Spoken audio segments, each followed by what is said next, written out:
everyone. Welcome back to Conversations with Nicole and part 2 of my conversation with Tim Guin, Executive Vice President and Chief Commercial Officer for USA Truck. In part 1, we talked about USA Truck and the trucking industry. In part 2, you will hear Tim's personal story. It's one of perseverance and success. Take a listen. This is where, for me, it really does start to be matters of the heart, because you've shared some of your personal story with me before. It is one of faith and perseverance. It is one that does relate to the trucking industry as well, with your stepfather, who you call your dad, down the road. And it's inspiring. You're currently working on your memoirs, and the title will be The Will and the Way. Been times in my life, just like in everybody else's life, that you think that you've been wronged, either by God or people or society. You become a victim, and we're all victimized at some point in our lives, but you just can't settle in and be a victim. You can decide whether you're a victim or not. If you've been victimized, you can learn how to overcome that. You can go to God with that in prayer, and you can pray for people, and you can work your way through it. And what I realize is it makes you stronger.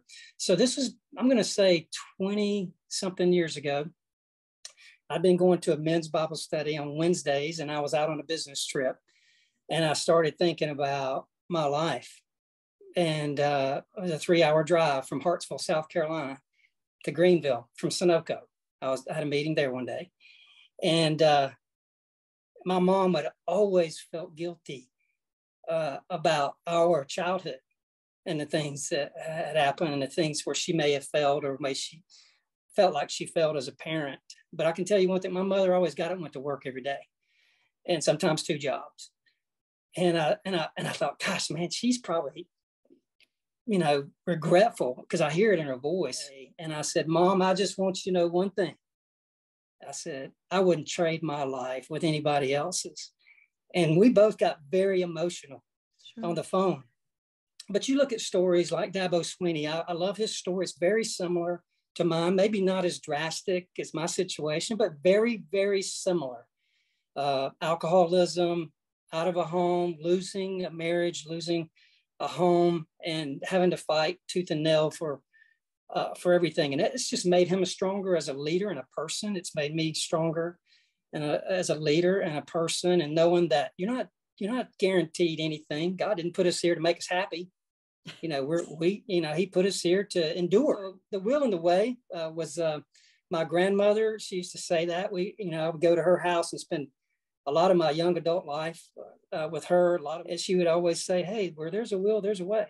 And she'd pray over me, and we listened to Elvis gospel music on vinyl. And I never forgot that. If I was going to do anything, I had to have a higher power and believe in something bigger than myself. And so that's the will to do that, and the desire to do that, and the way. And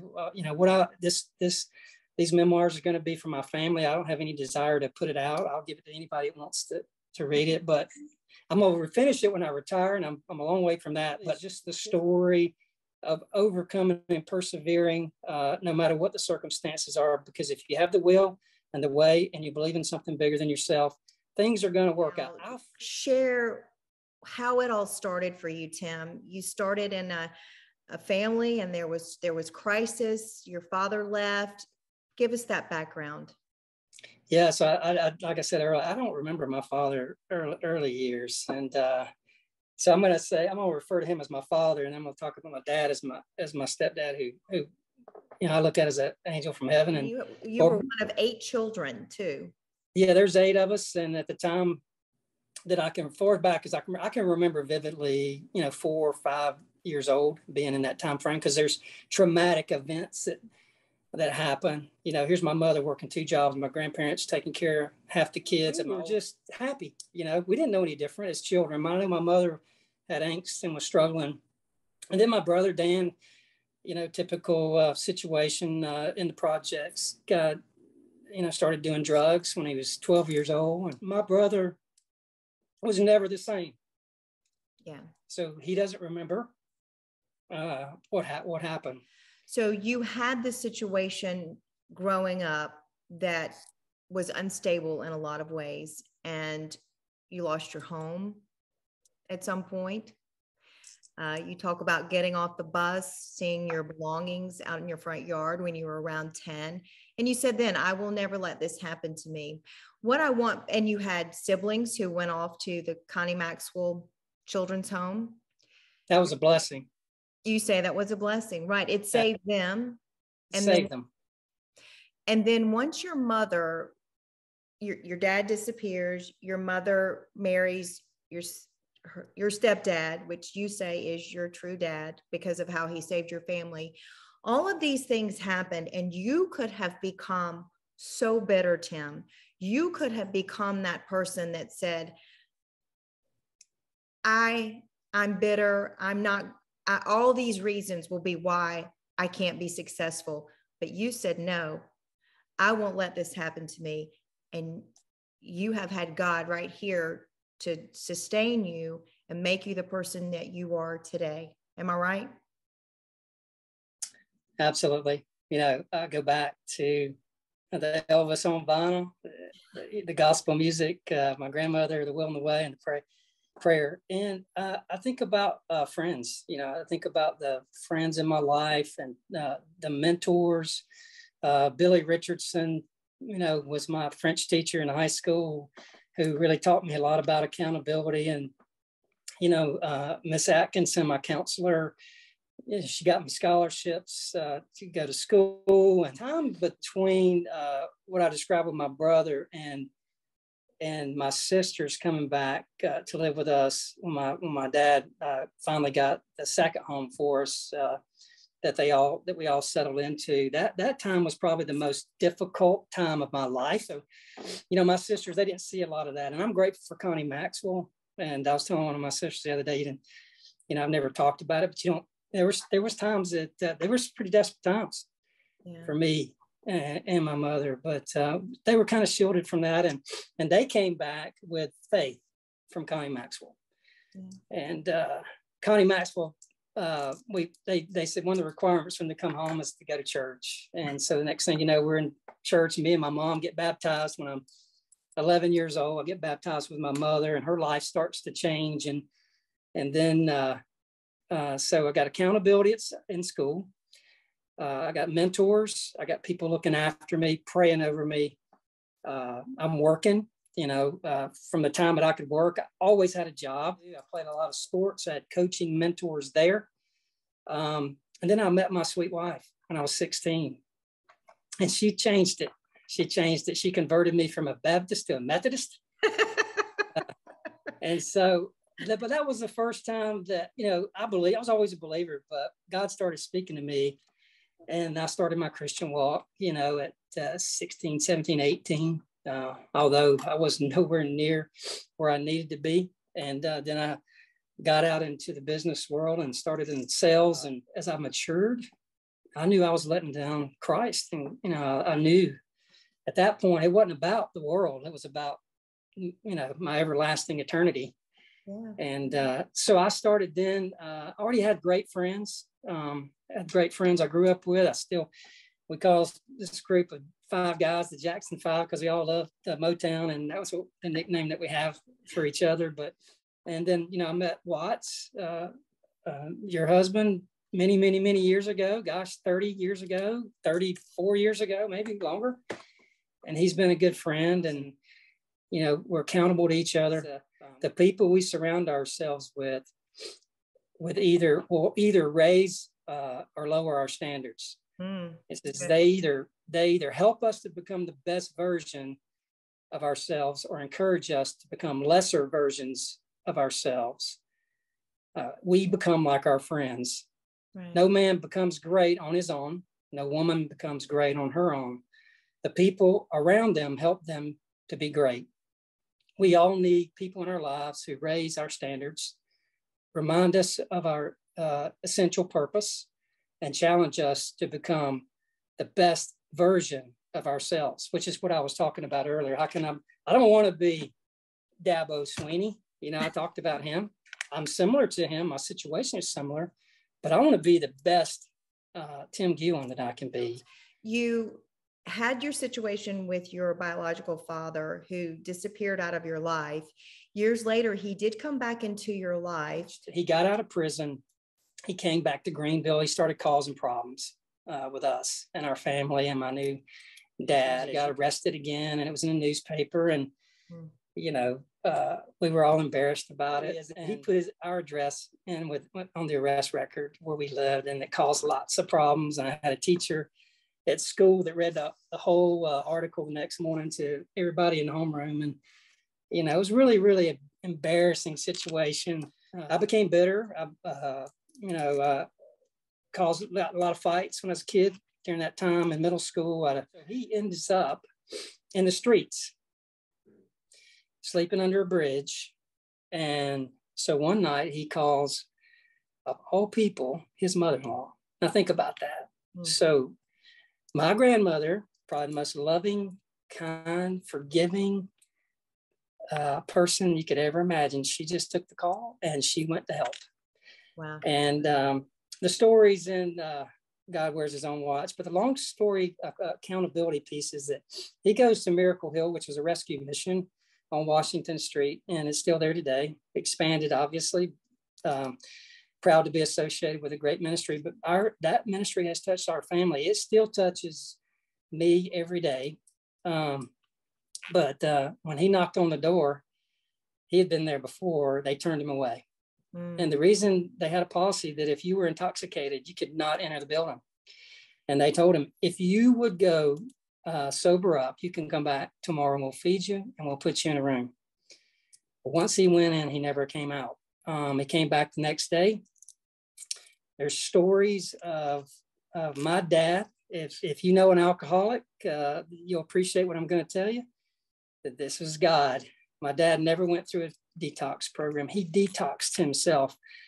There were people there that would say that he would lay on the concrete floor in his bunk room and scream, and they felt like it was the demons leaving his body. By the time he got out of that situation, started working for Miracle Hill, I was in high school. Through the encouragement of a lot of people and prayer by my grandmother, I did reconnect with him, and I didn't believe him.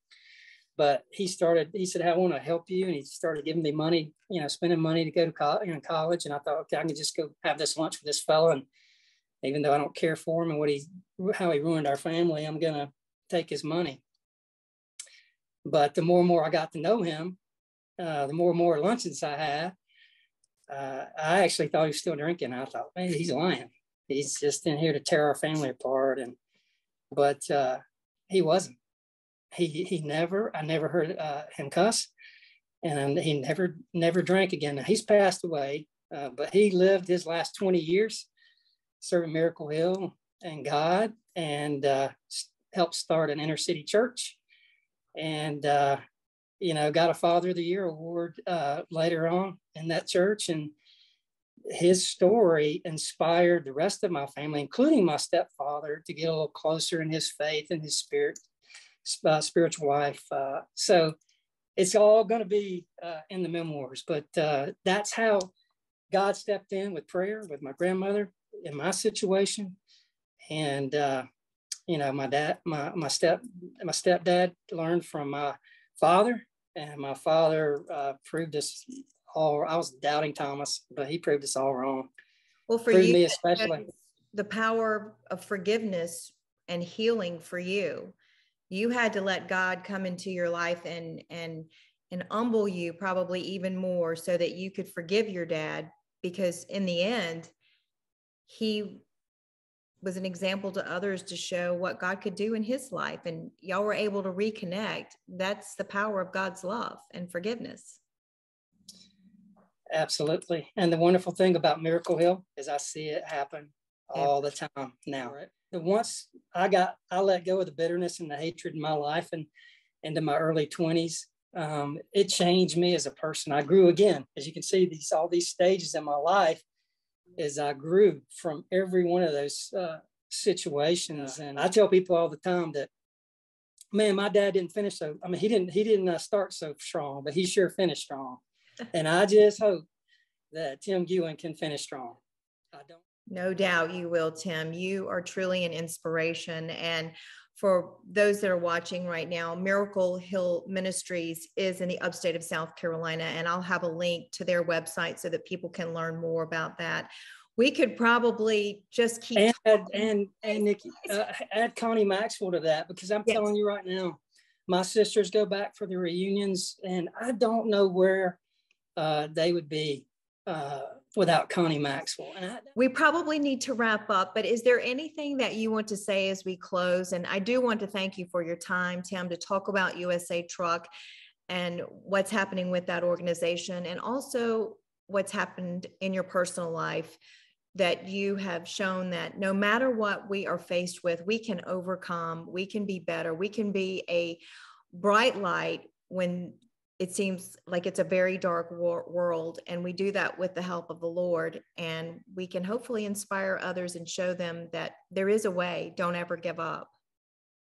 Well, you said a lot there, and I don't know that I could add a whole lot to it, but I can tell you this, that, you know, I think everybody needs to understand that everybody's situation that they may be in or have been in is personal, and it's very difficult and emotional. You could tell today. Before I couldn't talk about it. I'm just going to tell you, there was so much pain and so much bitterness that I couldn't share that story, and embarrassment. Think about that. I remember being in a food stamp line and being in the grocery store with my mother and collecting welfare, and being on free lunch at school and being embarrassed about that. And you know, when you asked me that earlier, what did I, you know, you could have easily been bitter. I just chose to not be in it. I don't want that. I don't want a handout. And I don't know why I felt that way, but I was just sick and tired, I think, of the situation that we were in. And I wanted to step up and lead, you know, the people around me, my family. And, you know, for me, I just want everybody to know, hey, everybody has some pain. There's always going to be a struggle. Yeah. And you need something bigger than yourself to lean on and get you through it. When you lose someone, something like that you got God and you got your friends to lean on, and know that it's a journey. And, you know, God's got it, and he's got a bigger plan than we do. And we just don't know it and understand it, right? Keep looking up, right? Absolutely. So go be the best version of yourself. That's right. I'll be the best Nikki, you be the best Tim, right? That's right. Tim, thank you so much for joining me today. I really appreciate it. Thank you. It was an honor. It really was. I'm grateful that you had me on. Thank you. My heart is full. Folks, that will do it for this edition of Conversations with Nicole. Until I see you again, I hope you have a great day.